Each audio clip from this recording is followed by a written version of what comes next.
प्रदेश के प्रयागराज में एक लड़का शादी करके अपनी दुल्हनिया साथ लेकर आता है। वो बेहद अपने दोस्तों के साथ खुश था। उसे रात को अपने दुल्हन के पास जाना था, लेकिन जैसे ही रात होती है वह सुहाग रात पर सेज पर कमरे में जाता है। तभी अपनी नई नवेली दुल्हन को छूने की कोशिश करता है।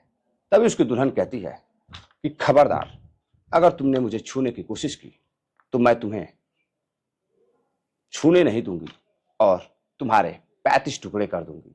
अब यह सुनते ही लड़का सन्न रह जाता है और तुरंत दुल्हन उठती है और उसी रात को अपने प्रेमी को फोन करती है और अपने प्रेमी के साथ फरार हो जाती है। सुबह होते होते सभी लोग इकट्ठा होते हैं। दूल्हे से पूछा जाता है तो दूल्हा कहता है कि मुझे दुल्हन के भागने का कोई अफसोस नहीं है, बल्कि मुझे तो खुशी है कि मेरी जान बच गई। मैं तो राजा रघुवंशी होने से बच गया। साथियों, ये थी प्रयागराज की घटना, लेकिन कुछ इससे बढ़ चढ़कर एक ऐसी कहानी जो आपको हैरान कर देगी। तो नमस्कार, प्रणाम, मैं आपका अपना विशु राय हाजिर हूं एक और नई कहानी के साथ। साथियों, मैं बात कर रहा हूं राजस्थान के अलवर की। राजस्थान के अलवर में एक क्षेत्र में 9 जून को जैसे ही सुबह होती है, एक पत्नी जोर जोर से रोने लगती है। नाम रहता है अनीता। जैसे ही अनीता रोने लगती है, आसपास के लोग वहां आ जाते हैं। देखते हैं कि उसकी पति की सांसें नहीं चल रही है। अब घर में मातम का माहौल हो जाता है। फौरन ही लोग उसके चचेरे भाई को भी फोन करते हैं। भाई भी पहुंचता है और जब तक उसका भाई पहुंचता तब तक लोग लेकर उस व्यक्ति को हॉस्पिटल जा चुके थे। हॉस्पिटल पहुंचते हैं तो डॉक्टर उसे मृत घोषित कर देते हैं। अब मरे हुए व्यक्ति को लेकर सभी लोग घर आते हैं। जब घर आते हैं तो पत्नी अनीता का रो रो कर बुरा हाल रहता है। इधर उसकी 2 पत्नियां थी। जो मृतक था उसकी 2 पत्नियां थी।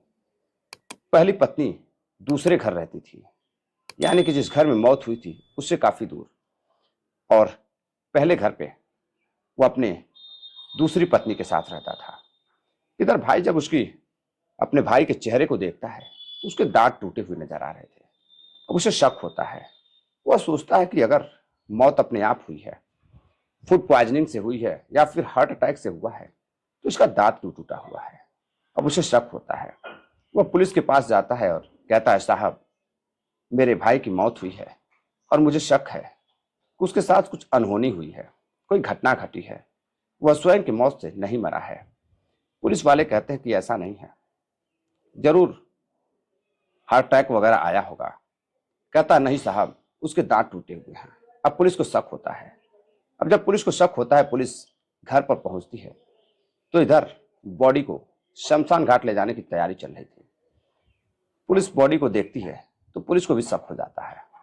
अब इधर पोस्टमार्टम के लिए बॉडी को भेज दिया जाता है और पूछताछ शुरू होती है। और जब पूछताछ शुरू होती है तो पुलिस एक ऐसी घटना का पर्दाफाश करती है, एक ऐसी हकीकत सामने लेकर आती है जो वाकई में रोंगटे खड़ी कर देती है। दरअसल साथियों, अनीता की शादी साल 2001 में एक लड़का जिसका नाम अनिल रहता है, अनिल के साथ हुई थी। उसके साथ वो बेहद खुश थी। अलवर में ही वह अनिल अपने पत्नी को लेकर रहता था, अनीता को, और अलवर में ही वह सब्जी बेचने का काम करता था, ठेला लगाता था। सब कुछ सही चल रहा था। उधर उसका एक बेटा भी हो जाता है और बेटा होने के बाद अब अनिल अपनी पत्नी के साथ ही शहर में ही रहता था। और इधर सब्जी के ठेले का बड़ा व्यापार था उसका, कई ठेले चलते थे, ठीक ठाक पैसे भी आ रहे थे। पास में जहां वो ठेला लगाया करता था अनिल, वहीं एक बीरू नाम का लड़का भी ठेला लगाता था। बीरू की शादी भी साल 2001 में ही हुई थी और बीरू की जो पहली पत्नी थी सपना, उसके साथ वो बेहद खुश था। सब कुछ ठीक ठाक चल रहा था। लेकिन इधर आते जाते बीरू की दोस्ती हो जाती है अनीता के साथ, यानी कि अनिल की पत्नी के साथ। बीरू के भी कई ठेले चलते थे, सब्जी के, आइसक्रीम के, और खुद बीरू टेंट का भी काम करता था। यानी कि पैसों की कमी नहीं थी। करोड़ों में बीरू खेलता था, करोड़ों रुपए उसके पास थे और देखने में भी ठीक ठाक। इधर अनीता अब धीरे धीरे बीरू के साथ नजदीकियां बढ़ाती है और बीरू से दोस्ती कर लेती है। अब दोस्ती धीरे धीरे गहरी होती गई। अब इधर बीरू अपने दोस्ती का फायदा उठाकर, अनिल के दोस्ती के फायदा उठाकर अब अनिल के साथ उसके घर पर जाने लगता है और उसकी पत्नी के साथ बैठने लगता है। पार्टियां भी होने लगती हैं। धीरे धीरे समय बीतता रह गया। एक दिन साल 2009 में बीरू और अनीता घर से फरार हो जाते हैं। जैसे ही यह बात अनिल को पता चलती है, अनिल सन्न रह जाता है। वह पुलिस के पास जाता है। पुलिस जांच पड़ताल करती है और फिर दोनों को पकड़ कर लाती है तो इधर अनीता अब अनिल के साथ जाने से मना कर देती है। यानी कि अनीता कहती है कि वो अपने पति के साथ नहीं रह सकती, वह जिसे प्यार करती है उसी के साथ रहेगी। इधर अनिल और बीरू में भी झगड़े शुरू हो जाते हैं, लेकिन बीरू अब अनीता के साथ रहने लगता है। पहली पत्नी को अपने दूसरे घर छोड़ देता है और फिर एक वहां से कुछ दूर जाकर एक नया प्लॉट लेता है और वहां एक घर बनवाता है। घर बनवाने के बाद अनीता के नाम से वो प्लॉट था। घर बनवाने के बाद अब अनीता को उसी घर में शिफ्ट कर देता है। अनीता वहां अपने एक बच्चे के साथ रहने लगती है और वहां पर बीरू भी अब साथ में रहने लगता है। साल 2013 से दोनों एक साथ रहने लगते हैं, लेकिन दोनों शादी नहीं करते हैं, सिर्फ लिव इन रिलेशन में ही रहते थे। अब इधर पहली पत्नी को भी पता चल जाता है, लेकिन पहली पत्नी सपना झगड़े करती, बातचीत करती, समझाने की कोशिश करती, लेकिन बीरू समझने को तैयार नहीं था। बीरू से बार बार कहता कि वो दोनों के साथ रहेगा।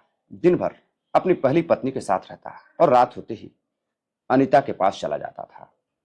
अब इधर समय बीतता गया। अब बीरू जिस जगह ठेला लगाता था वहां पर एक नया लड़का काशी नाम का, जो कचौड़ी बेचने का काम करता था, वह भी अपना ठेला वहीं लगाने लगता है। नया नवेला लड़का, 25 से 27 साल उम्र। अब इधर काशी की भी दोस्ती बीरू से हो जाती है। बीरू के साथ दोनों की धीरे धीरे बातचीत बढ़ती है, क्योंकि दोनों साथ में ही ठेला लगाने का काम किया करते थे। इधर दोस्ती गहरी होती है और फिर बीरू और काशी बहुत अच्छे दोस्त हो जाते हैं। अब दोस्ती इतनी गहरी हो जाती है कि एक दिन बीरू अपने दोस्त काशी को लेकर अपने कमरे पर जाता है। वहां बैठकर दोनों खाना खाते हैं और फिर बातचीत होती है।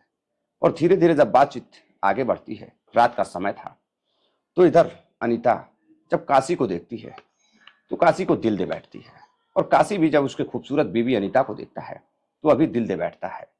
काशी से कई साल बड़ी अनीता, एक बच्चे की माँ, और इधर बीरू की दूसरी पत्नी भी थी। बात आगे बढ़ती है। अब एक दिन बीरू की पत्नी अनीता पहुंचती है ठेले पर, ठेले का मुआयना करने, पैसे वसूलने के लिए। तो देखती है काशी वहीं पर रहता है। काशी से भी बातचीत शुरू करती है और फिर उसका नंबर ले लेती है। नंबर लेने के बाद अब सोशल मीडिया के जरिए दोनों की बातचीत शुरू हो जाती है। अब दोस्ती गहरी होती गई, दोनों रात दिन बात करते गए। अब इधर बीरू को लगता है कि उसकी पत्नी कहीं ना कहीं बिजी है, हमेशा फोन पर किसी से चैट करती है, बातें करती है, लेकिन वो समझ नहीं पा रहा था वो किससे बातें करती है, किससे चैट करती है।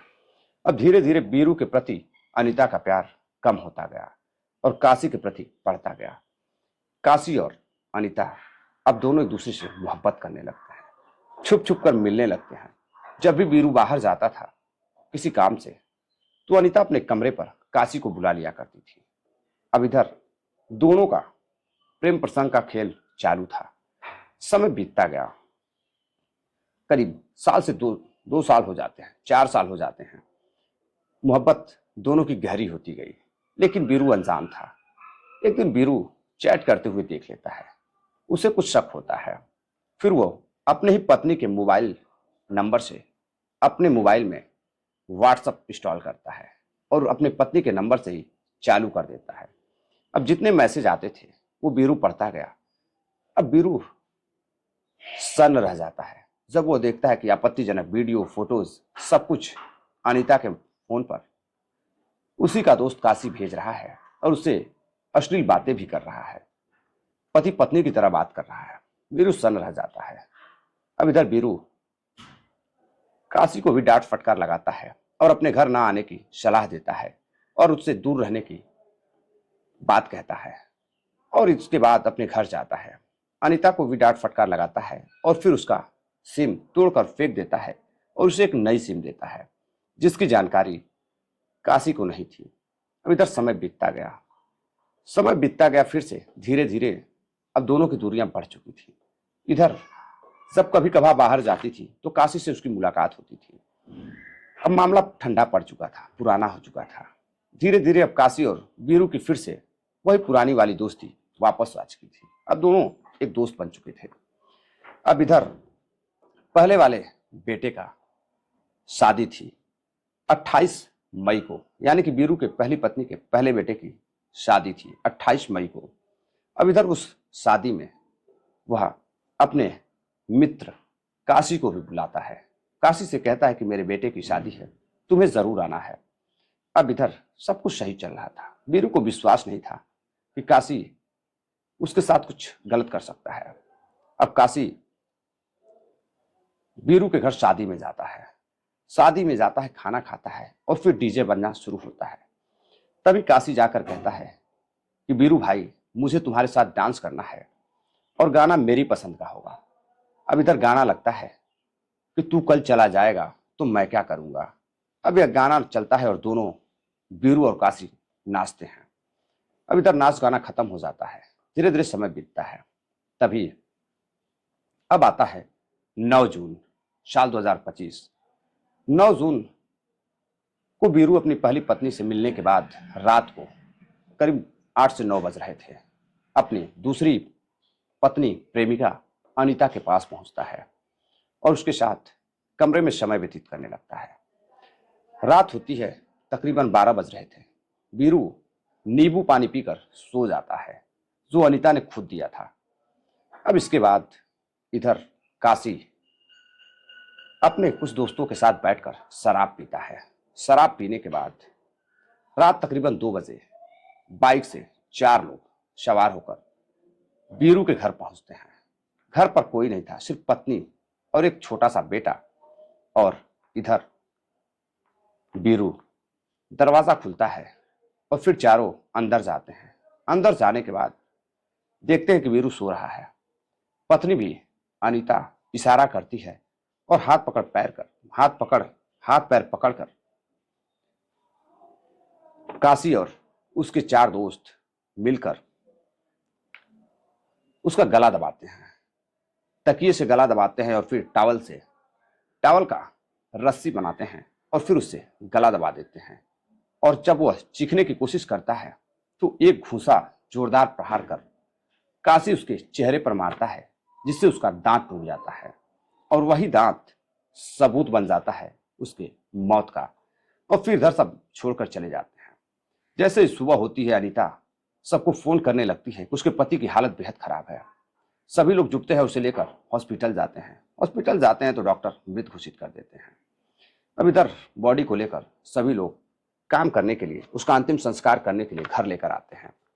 रात में बेटे ने भी अपने पिता के मौत को देखा था और काशी और उसके दोस्तों ने कहा था कि अगर तुमसे कोई पूछे तो बता देना कि पापा मम्मी के पास सो रहे थे और उनकी मौत हो गई। अब इधर जब सुबह होती है, बेटा चुपचाप अपने पिता को देख रहा था, अपने पिता की लाश को देख रहा था और अपनी माँ के चेहरे को देख रहा था। माँ बस उसकी रोए जा रही थी, अनीता। सभी का रो रो कर बुरा हाल था। भाई ने कुछ घटनाएं ऐसी सुनी थी, बीरू के भाई ने, कि 2-2 पत्नियां और कभी कभी 2-2 हस्बैंड मिल करके प्रेम मोहब्बत में कत्ल कर देते हैं। और राजा रघुवंशी जैसे केस को भी उसने सुना था, सौरभ राजपूत जैसे केस को भी सुना था। और उसे शक होता है कि कहीं मेरे भाई का कत्ल तो नहीं किया गया है। जाकर देखता है तो बारीकी से तो उसका दांत टूटा हुआ नजर आता है। और वो सारी बात जाकर पुलिस को बताता है। पुलिस सीसीटीवी फुटेज और कॉल डिटेल्स खंगालती है तो सारा मामला सामने आ जाता है। इधर पुलिस अनीता को गिरफ्तार करती है, अनीता से पूछताछ करती है तो अनीता टूट जाती है, रोने लगती है। कहती है कि वो बीरू उसके प्यार में बाधा बन रहा था। अपने पति को छोड़ उसने बीरू से प्यार किया, बीरू को छोड़ अब काशी चाट वाले से, कचौड़ी वाले से प्यार किया, और फिर बीच में उसके पति ने उसे पकड़ लिया, डांट फटकार लगाई और उसके प्यार में रोड़ा बना। अब इधर काशी और उसकी पत्नी अनीता मिलकर दोनों चाल चलते हैं, एक साजिश रचते हैं। साजिश के तहत छुप छुप कर बातें करते थे, दूसरे फोन से बातें करते थे, जिससे किसी को कुछ पता नहीं चलता था। बीरू भी अनजान था। बीरू को लगा कि कई साल हो गए हैं, अब उसकी पत्नी काशी को और काशी उसकी पत्नी को भूल चुके होंगे, लेकिन दोनों साजिश रचते रहे। शादी के बाद एक ऐसा प्लान बनाते हैं जिसके तहत बीरू का कत्ल हो जाता है और इधर अनीता मर्दों की लत में जेल चली जाती है, अपने ही प्रेमी का कातिल बन बैठती है। और फिर काशी और उसके दोस्त जो फरार चल रहे थे, 16 जून को पुलिस उन्हें गिरफ्तार करती है और गिरफ्तार कर जेल भेज देती है। तो साथियों, इस तरह अनीता को ना पति मिला, ना प्रेम मिला, और काशी भी किसी गैर महिला के प्रेम में पड़कर जेल चला गया। अपने साथ कई लोगों को ले गया। 2 लाख रुपए में सुपारी दी गई थी। ना 2 लाख रुपए मिले, ना जीवन मिला, ना प्रेम मिला। अब चारों को कत्ल के जुर्म में अब सलाखों के पीछे जेल में पूरी उम्र गुजारनी होगी। तो साथियों, ये थी पूरी कहानी। इस घटना को सुनाने का उद्देश्य आपको जागरूक करना है, किसी को हैरान या परेशान करना नहीं है। कहानी को ज़्यादा से ज़्यादा शेयर करिएगा, वीडियो को लाइक करिएगा, नए हैं तो चैनल को सब्सक्राइब करिएगा, अपना प्यार दीजिए, सपोर्ट दीजिए। जय हिंद।